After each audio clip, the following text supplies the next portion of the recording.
Ito guys, nilagyan ko ng mustard seeds. Pag nag-ano na sa crackle na siya, ito ilagay mo ang garlic. Garlic para masarap ang amoy.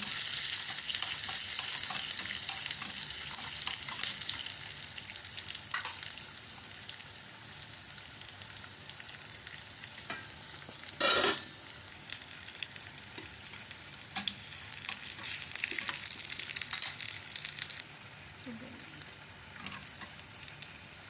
Tapos ilagay ko ang red chili dry.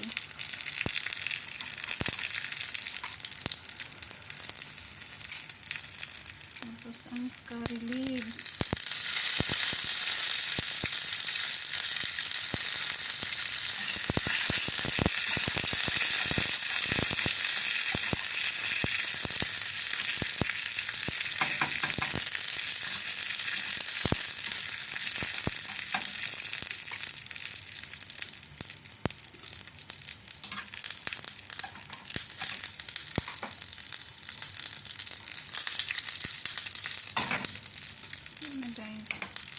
Ilagay sa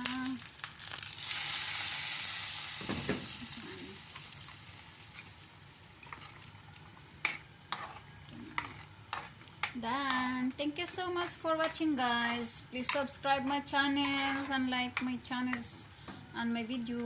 Thank you so much. Bye bye.